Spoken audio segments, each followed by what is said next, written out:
Vamos lá, gente, vamos continuando a leitura do nosso livro A República, de Platão, só que agora eu estou no livro físico, então a partir de agora estou migrando para o livro físico, Platão, A República. Ok? Vamos continuando então? E claro, você já sabe, eu vou fazendo aqui um ou outro comentário muito pessoal. Acredito eu que isso ajuda muito na compreensão da leitura. Vamos lá. Eu estou então aqui na continuação. Espero que tenha acertado a continuação do outro vídeo para cá. Formular-te-ei, portanto, exatamente a mesma pergunta de há pouco, a fim de levarmos metodicamente ao fim a argumentação. Que é a justiça em relação à injustiça? Uma comparação interessante, né? O que é a justiça em relação à injustiça? Disse-se a certa altura que a injustiça era mais poderosa e mais forte do que a justiça. Agora, prossegui, se na verdade a justiça é sabedoria e virtude, julgo que facilmente se demonstrará que é mais forte do que a injustiça, uma vez que a injustiça é ignorante. Que a ignorância, ninguém deixaria de o reconhecer. Mas não é assim tão simplesmente. Trasímaco que eu desejo resolver o caso, mas antes examiná-lo por outro lado. Concordarias que seria injusto para um Estado tentar submeter injustamente outros Estados e reduzi-los à escravatura, ou ter diversos sujeitos ao seu império? Como não? Trasímaco falando. E isso é o que fará, acima de todos, o melhor dos estados, o mais perfeitamente injusto. Compreendo que era esse o seu argumento, mas, relativamente a ele, só quero examinar este ponto. Um Estado que se apodera de outro exercerá a sua dominação sem a justiça ou será forçado a usar dela? Se é, como há pouco afirmavas, que a justiça é a sabedoria, com a justiça, mas se é, como eu disse, com a injustiça. Estou satisfeitíssimo, Trasímaco, disse eu, porque não te limitas a dizer que sim e que não com a cabeça, mas respondes muito bem. É para te ser agradável, replicou. Fazes muito bem, mas faz-me o favor de responder ainda a esta pergunta. Parece-te que um Estado ou um exército, piratas, ladrões ou qualquer outra classe poderiam executar o plano ilegal que empreenderam em comum se não observassem a justiça uns com os outros? Antes de continuar, aqui uma interessante. Porque na justiça, quando se faz justiça, as partes têm uma coisa que nós chamamos no direito de boa-fé. Quer dizer, nós já entramos naquela relação com boa-fé. É isso que se presume. E a má-fé precisa ser provada. Aqui, neste caso, imagine um negócio entre ladrões. O negócio entre ladrões tem que ser feito, ou entre salteadores, tem que ser feito na mais absoluta justiça, porque um desconfia do outro. Se for feito na mais absoluta injustiça, não vai dar certo. Este é o ponto. Você vê, a justiça aqui é utilizada para os maus nas relações entre si.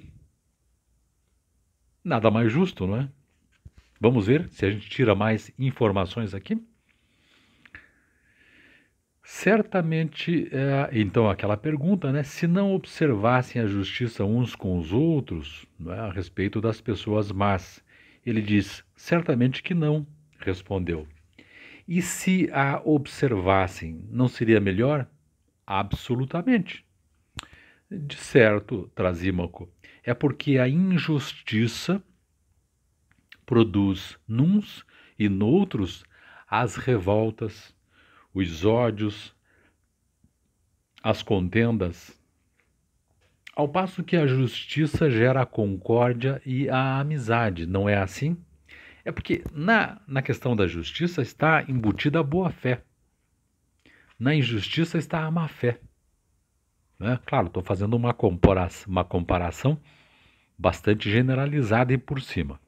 Continuando aqui, Trasímaco. Pode ser, respondeu, só para não discutir comigo. Contigo, aliás. Fazes bem, meu excelente amigo, mas diz-me o seguinte. Vamos virar aqui a página. Mas diz-me o seguinte. Portanto,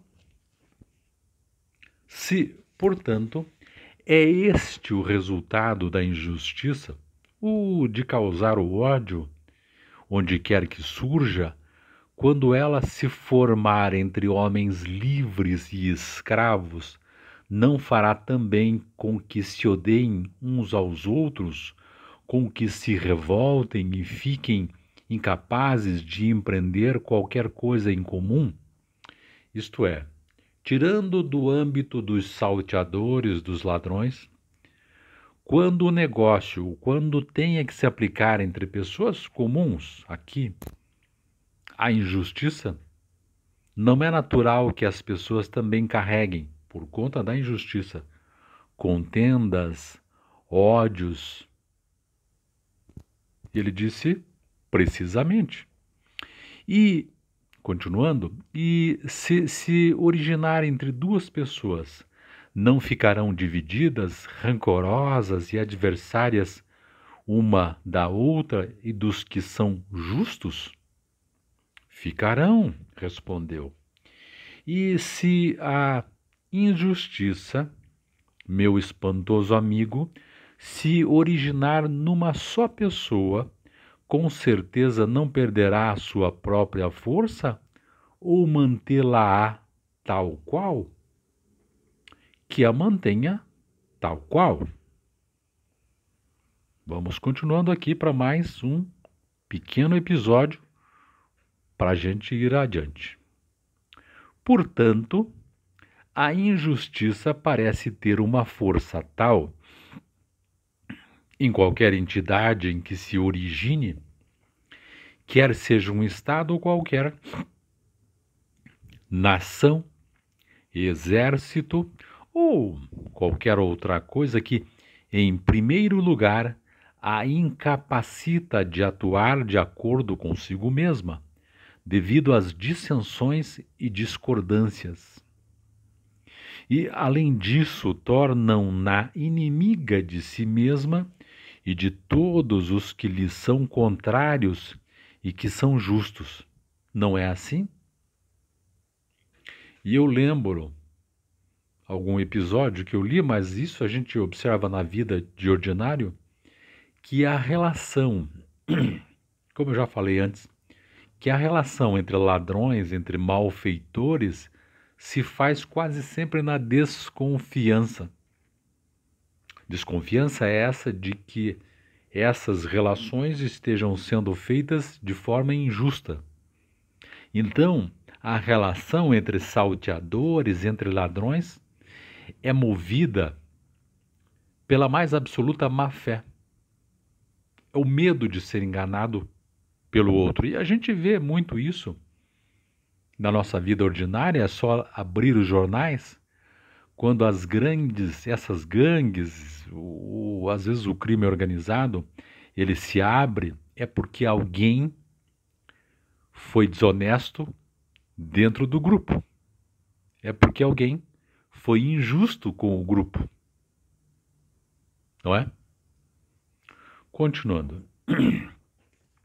E se existir num só indivíduo, produzirá, segundo julgo, os mesmos efeitos que por natureza opera.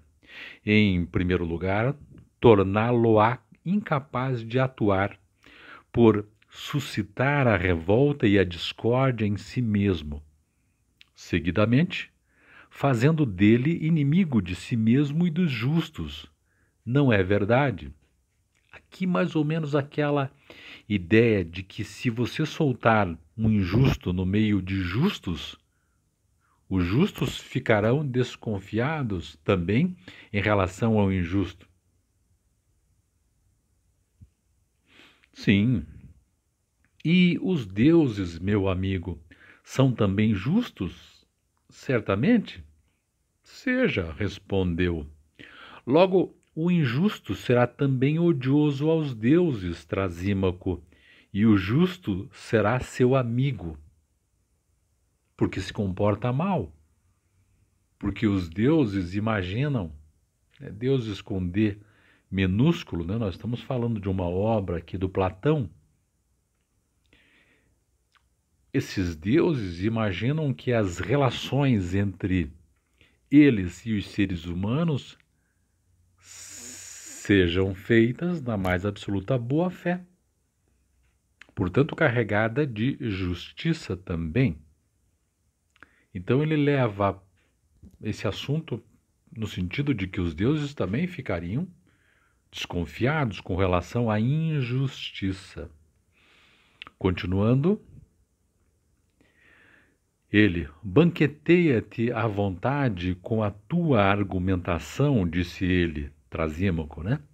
Que não serei eu quem te contradiga, a fim de não me tornar odioso aos presentes. Prossigamos, repliquei. Sacia-me com o resto da ceia, respondendo-me como tens feito. Porque os justos mostram ser mais sábios, melhores e mais capazes de atuar, ao passo que os injustos nem sequer são capazes de atuar em conjunto. Porque o injusto normalmente não vê o coletivo, não vê o conjunto. A sabedoria do injusto está em ver o que ele tem a ganhar com aquilo.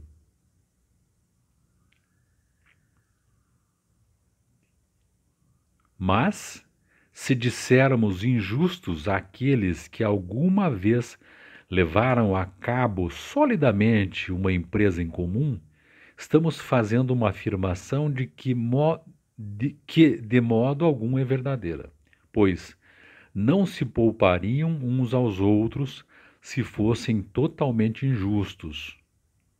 Pelo contrário, é evidente que havia neles qualquer vislumbre de justiça que os obrigava, pelo menos, a não praticarem injustiças uns com os outros, enquanto atacavam as suas vítimas, e graças à qual faziam o que faziam.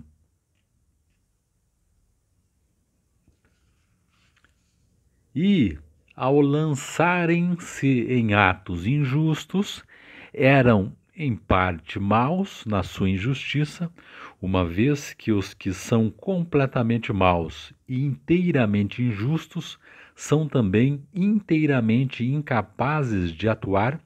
Assim é que eu entendo que é, e não como tu expusestes de início. Se os justos têm uma vida melhor e são mais felizes do que os injustos, como precisamente nos propusemos examinar depois, é o que vamos analisar. Ele vai começar uma análise que ele diz aqui é o seguinte: a justiça vale a pena também? Porque é importante essa análise, não é? A justiça ou a injustiça? O que vale a pena para que a pessoa tenha uma vida melhor.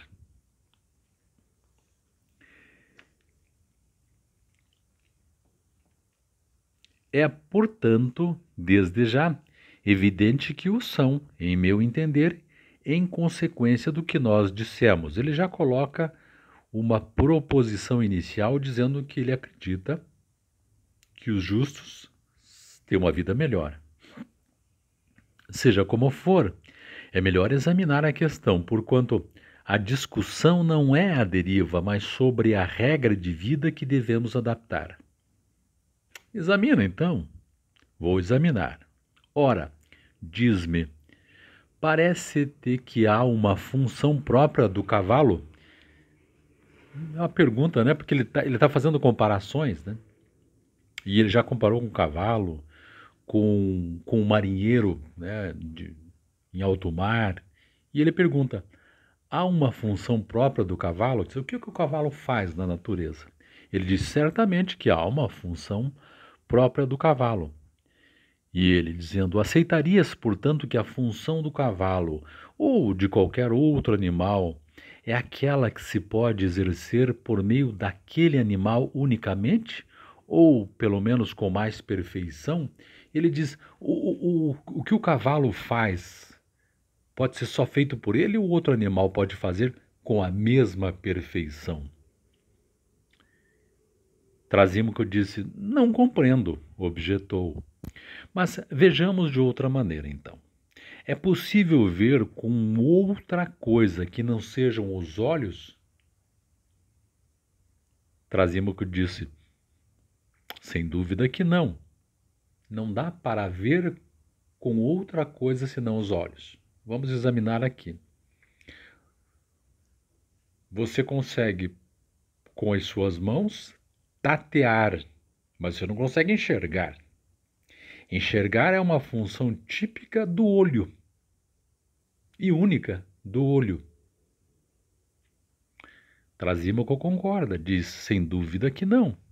E então, é possível ouvir com outra coisa que não sejam os ouvidos? Sem dúvida, de modo algum. Portanto, diremos justamente que essa é a sua função. Exatamente. Que eu quero parar aqui para a gente refletir sobre isso e eu voltar no próximo vídeo, antes que fique muito longo este nosso vídeo aqui, para a gente analisar e continuar a nossa leitura de A República de Platão, e agora estou começando a ler diretamente do livro, porque antes eu estava lendo diretamente de um PDF da internet que eu havia baixado, mas eu ganhei este livrinho recentemente de um amigo meu e estou utilizando ele agora para que a gente continue. Então dei essa parada. É muito interessante essa questão de algo ser exclusivo para aquilo. Então ele fala do olho e do ouvido. Muito interessante. Depois nós retomamos no próximo vídeo essa análise hoje, e a partir de agora já não farei o resumo, infelizmente, como eu sempre faço com a IA, porque antes eu estava vendo aqui no meu computador, então é mais fácil fazer o resumo, e aqui lendo fica um pouco mais difícil. Mas a leitura é muito boa, estou fazendo vagarosamente para a gente tirar o maior proveito possível, ok? Aqui, eu vou ler aqui rapidamente A República de Platão, texto integral.